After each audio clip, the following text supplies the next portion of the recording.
مقدس لوکا کی انجیل 16واں باب جس کی کل آیات 31 ہیں۔ پھر اس نے شاگردوں سے بھی کہا کہ کسی دولت مند کا ایک مختار تھا۔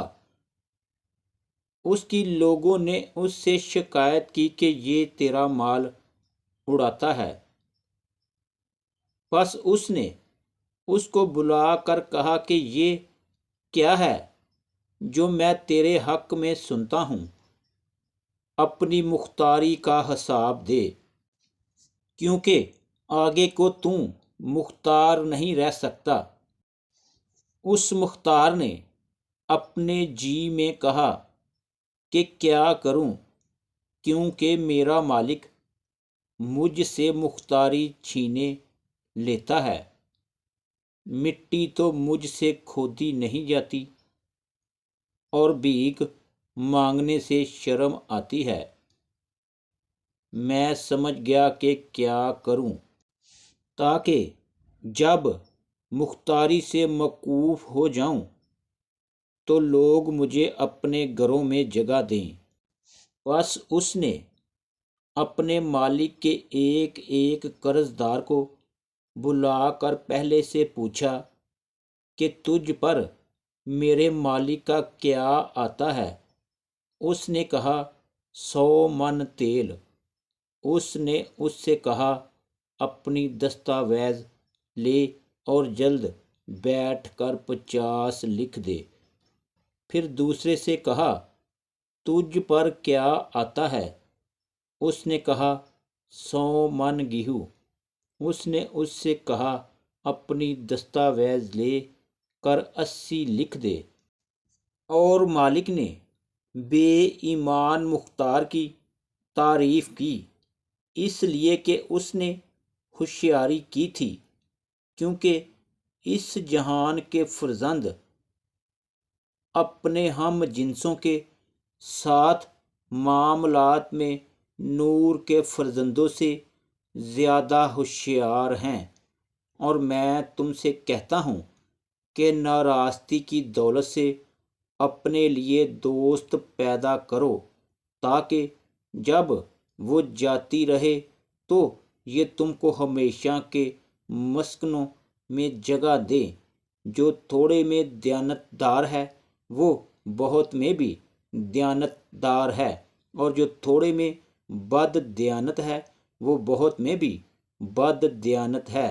پس جب تم ناراست دولت میں دیانت دار نہ ٹھہرے تو حقیقی دولت کون تمہارے سپرد کرے گا؟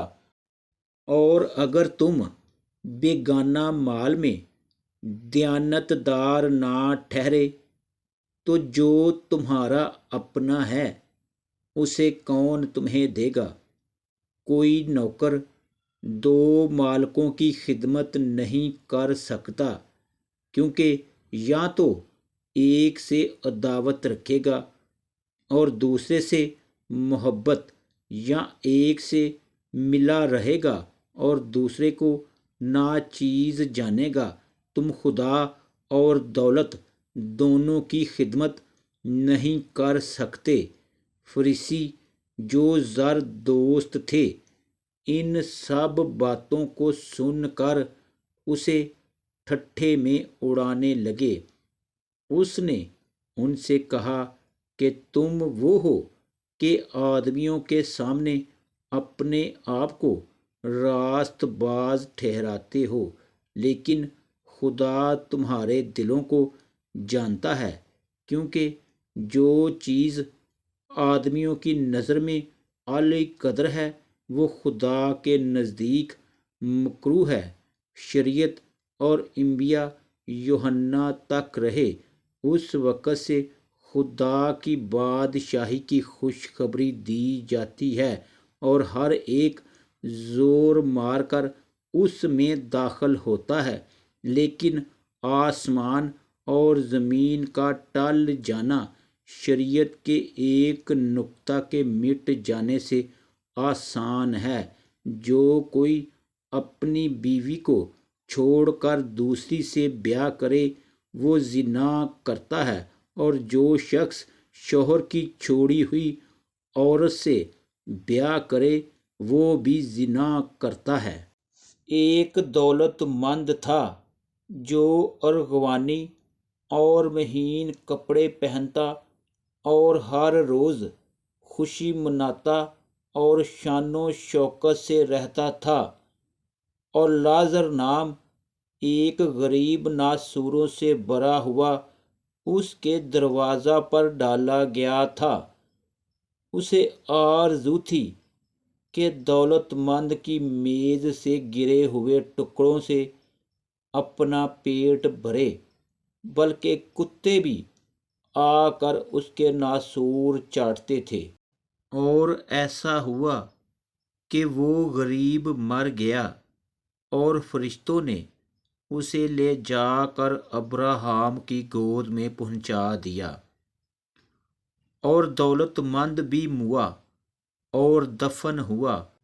اس نے عالم ارواح کے درمیان عذاب میں مبتلا ہو کر اپنی آنکھیں اٹھائیں اور ابراہام کو دور سے دیکھا اور اس کی گود میں لازر کو، اور اس نے پکار کر کہا، اے باپ ابراہام، مجھ پر رحم کر کے لازر کو بھیج کہ اپنی انگلی کا سرا پانی میں بھگو کر میری زبان تر کرے، کیونکہ میں اس آگ میں تڑپتا ہوں۔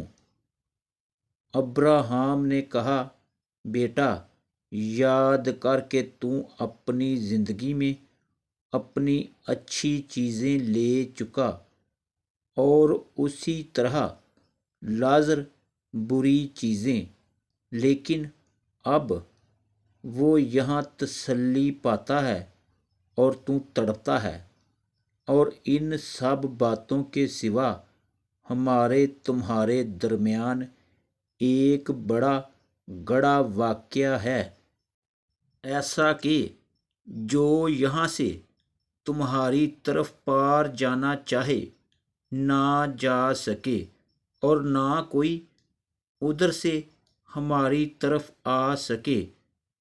اس نے کہا، پس اے باپ، میں تیری منت کرتا ہوں کہ تو اسے میرے باپ کے گھر بھیج، کیونکہ میرے 5 بھائی ہیں، تاکہ وہ ان کے سامنے ان باتوں کی گواہی دے، ایسا نہ ہو کہ وہ بھی اس عذاب کی جگہ میں آئیں۔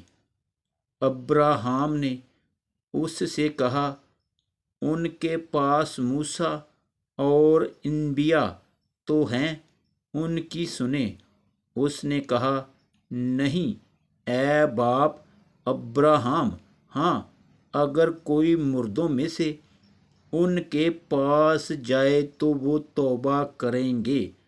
اس نے اس سے کہا کہ جب وہ موسیٰ اور نبیوں ہی کی نہیں سنتے تو اگر مردوں میں سے کوئی جی اٹھے تو اس کی بھی نہ سنیں گے۔